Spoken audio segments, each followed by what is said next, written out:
అసలు నాకు ఆశ్చర్యంగా ఉంది. అసలు జంగల్ రాజ్యం అని అంటే ఇంక వేరే పేరు ఏమైనా ఉంటుందా ఈ ప్రభుత్వంలో జరుగుతూ ఉన్న పనులకు? అసలు ఈ స్టేజ్లోకి ఒక ప్రభుత్వం పోవడం ఏంది? దగ్గరుండి ఇట్లా టోళ్ళని తీసుకొని పోయి ఇన్సిడెంట్ జరిగితే భయము భక్తి లేకపోకుండా మరుసటి రోజు జైల్లో పెట్టాల్సిన వాళ్ళందరినీ జైలు అనేది ఎలా ఉంటుందో చూపించాల్సింది పోయి, ఇలాంటిది ఏదైనా చేయాలంటే బొల్లులో భయం అనేది ఎలా ఉంటుందో చూపించాల్సింది పోయి, వీళ్ళందరినీ ప్రోత్సహిస్తాడు ఎవడు? వీళ్ళందరినీ ప్రోత్సహిస్తూ ఉండేది వీళ్ళు. సాక్షాత్తు దగ్గరుండి చంద్రబాబు నాయుడు, ఆయన కొడుకు, ఆయన ప్రభుత్వం. నిజంగా ఇలాంటి పాలనలో మనం ఉన్నాము, ఇలాంటి రాష్ట్రంలో మనం ఉన్నాము అని నిజంగా జంగల్ రాజ్యం అని అంటే ఇదే. విచ్చలవిడి అవినీతి కనిపిస్తూ ఉంది. ఎమ్మెల్యేల దగ్గర నుంచి మంత్రుల దగ్గర నుంచి విచ్చలవిడితనం కనిపిస్తూ ఉంది. విపరీతమైన కరప్షను, పోలీసులు రెడ్ బుక్ రాజ్యాంగం, ఏ మనిషి తప్పు చేయకపోయినా కానీ దొంగ సాక్ష్యాలు, దొంగ కేసులు పెట్టి బెదిరిస్తూ ఉన్నారు, తీసుకొని పోతున్నారు, అరెస్టులు చేస్తూ ఉన్నారు. ఒకవైపున ఇవన్నీ, మరోవైపు చూస్తే ఎన్నికలప్పుడు చెప్పినటువన్నీ అబద్ధాలు, అన్నీ మోసాలు. మరోవైపున మంచి పథకాలన్నీ రద్దు. ఇంకోవైపు చూస్తే వ్యవస్థలన్నీ కొలాప్స్. ఈ మాదిరిగా సాగుతూ ఉంది చంద్రబాబు నాయుడు పాలన. ఇలాంటి దుర్మార్గమైన పాలన మధ్య వైఎస్ఆర్సీపీ కార్యకర్తలు ప్రజల తరపున నిలబడే ఒక గొప్ప యజ్ఞం చేస్తూ ఉన్నారని చెప్పి గర్వంగా చెప్తాను. ఇలాంటి పాలన మధ్య ప్రజలకు నిజంగా వైఎస్ఆర్సీపీ పార్టీ అవసరం ఉంది. ప్రతి కష్టంలోనూ మనకు ప్రజలకు తోడుగా ఉండాల్సిన ధర్మం మన మీద ఉంది. కాబట్టి నేను మీ అందరికీ కూడా ఒకటే చెప్తా ఉన్నా, చూస్తా 2 ఏళ్ళు అయిపోయింది. ఇంకా కళ్ళు మూసుకొని కళ్ళు తెరిచేసరికి ఇంకా 3 ఏళ్ళే ఉంది. ఈ 3 ఏళ్లలో కూడా ఇంకొకటిన్నర సంవత్సరం గడిస్తే ఆ తర్వాత నా పాదయాత్ర కూడా స్టార్ట్ అవుతుంది.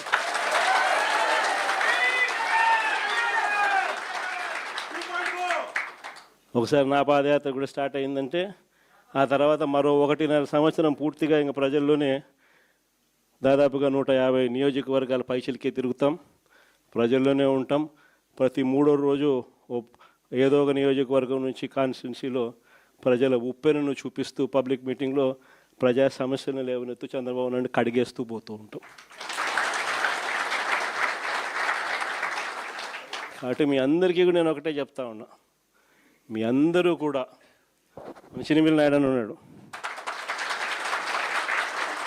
పాపం సౌమ్యుడు, ఏమన్నా చెప్పు సౌమ్యుడు అని చెప్పి మాత్రం అనాల్సింది.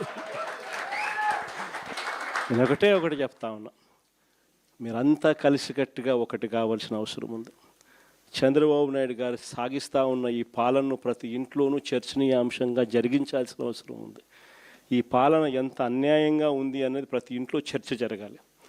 మన ప్రభుత్వ పాలనకు ఈ ప్రభుత్వానికి మధ్య తేడా ఎంతుంది అన్నది ప్రతి ఇంట్లో కూడా చర్చనీయాంశంగా మార్చాలి. అలా మారుస్తూ మనం ప్రతి గ్రామంలోనూ మన అనుబంధ విభాగాలు ఏదైతే మనం వేసుకుంటూ పోతున్నామో వాటి మీద పూర్తి ధ్యాస పెట్టండి.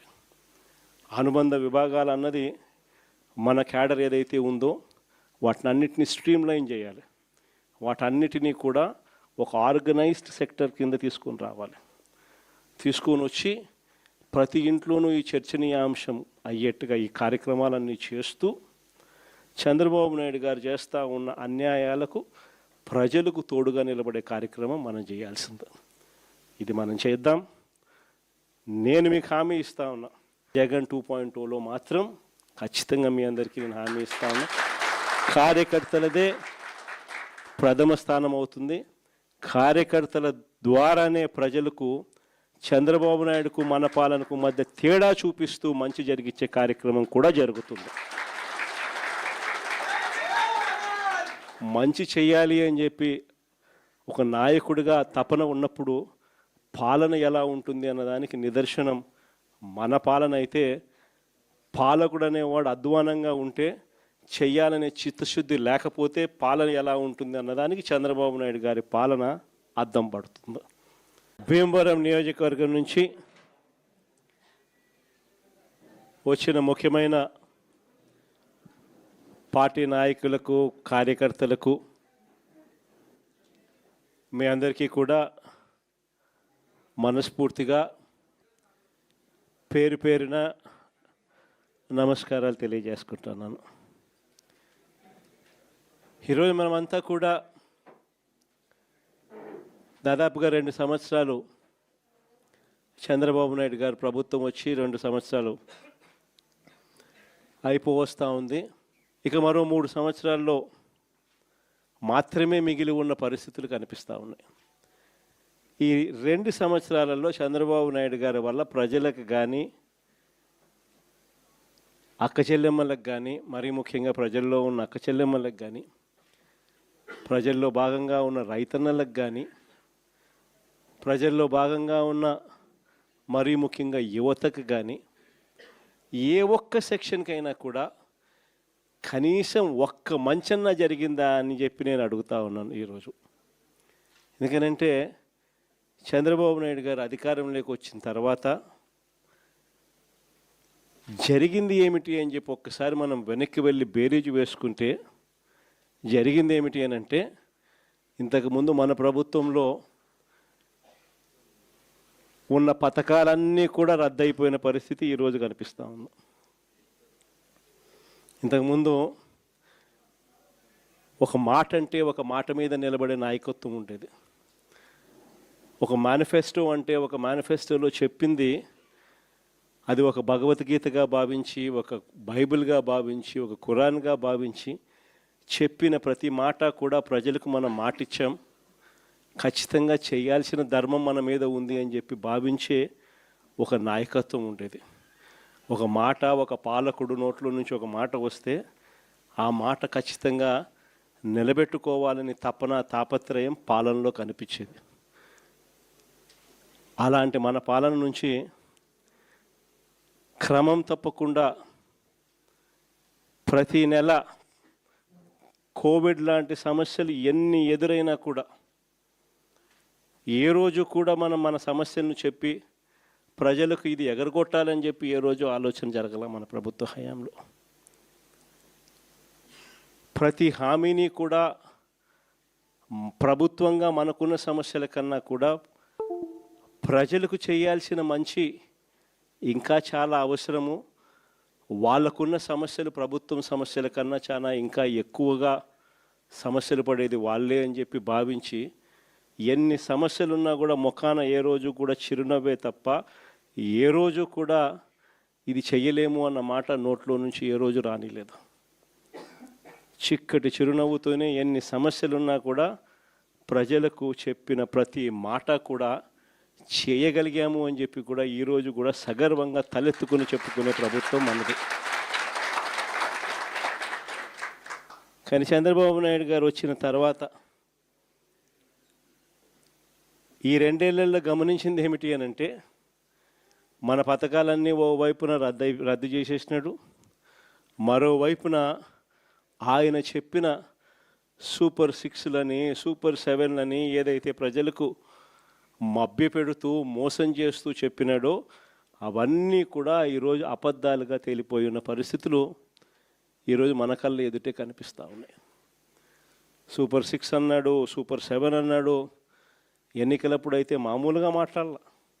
వాళ్ళు చేసిన ప్రచారాలు అయితేనేమి, వాళ్ళు ఇచ్చిన అడ్వర్టైజ్మెంట్లు అయితేనేమి, వాళ్ళు ఇచ్చిన టీవీలో యాడ్లు అయితేనేమి, ఇంటింటికి వెళ్ళి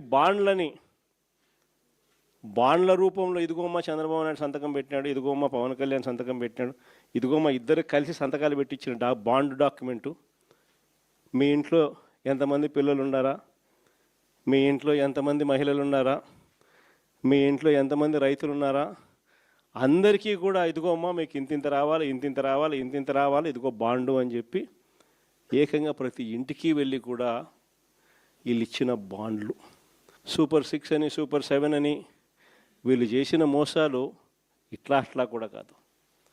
నిజంగా కూడా మనం ఎవరం కూడా ఈ స్థాయిలో ఒక మనిషి అబద్ధాలు ఆడగలుగుతాడా, ఈ స్థాయిలో ఒక మనిషి మోసం చేయగలుగుతాడా అని ఎప్పుడు కూడా బహుశా ఊహకు కూడా అందవు.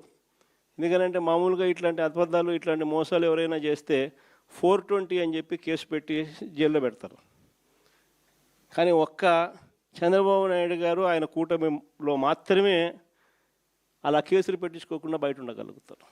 మన కళ్ళ ఎదుటే కనిపిస్తూ ఉన్న వాస్తవమైన స్వరూపం ఈరోజు రాష్ట్రంలో ఇది.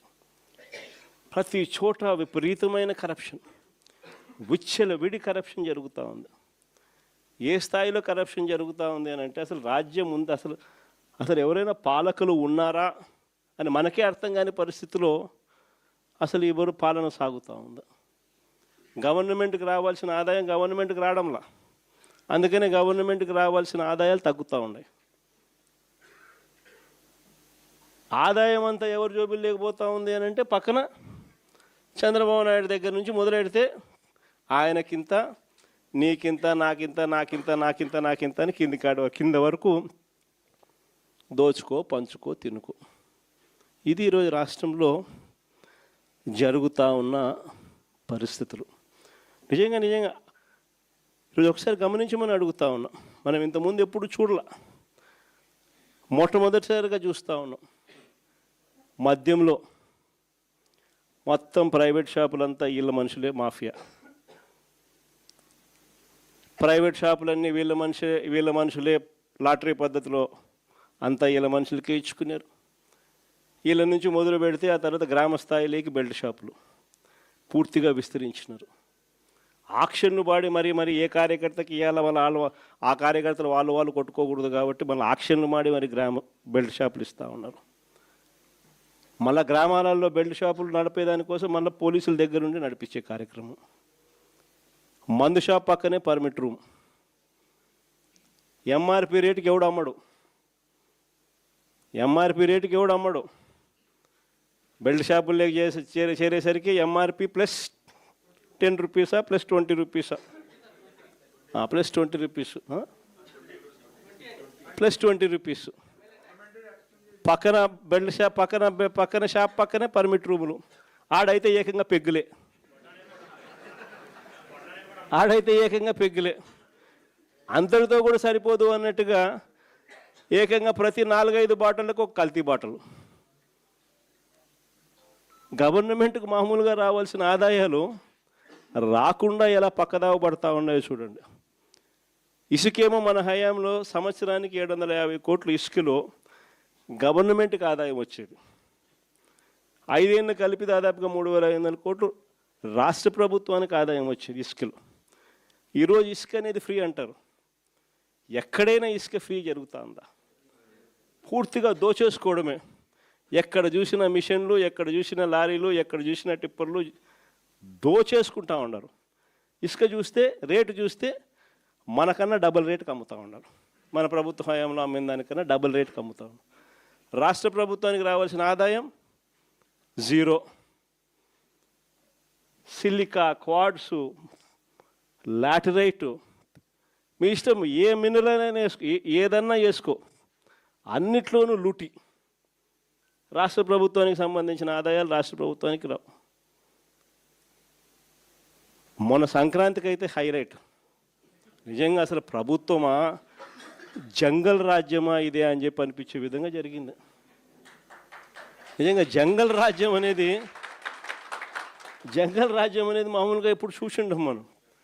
నిజంగా నాగరిక ప్రపంచంలో మనం ఉన్నామా అన్నది క్వశ్చన్ మార్క్ అనిపించే విధంగా సంక్రాంతి అనేది చేసినారు వీళ్ళు.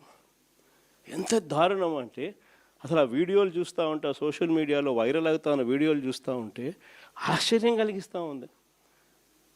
మొబైల్ రికార్డింగ్ డ్యాన్సులు, మొబైల్ బండ్లలో కొత్తపేటలో రికార్డింగ్ డ్యాన్సులు, రోడ్డు మీద రికార్డింగ్ డ్యాన్సులు పెడతా ఉంటే మనుషులందరూ పరిగెత్తా ఉన్నారు. పాటలు చూస్తే తాగురా తాగి చిందేయరా అని. రికార్డింగ్ డ్యాన్సులు, దారుణమైన స్థాయిలో రికార్డింగ్ డ్యాన్సులు.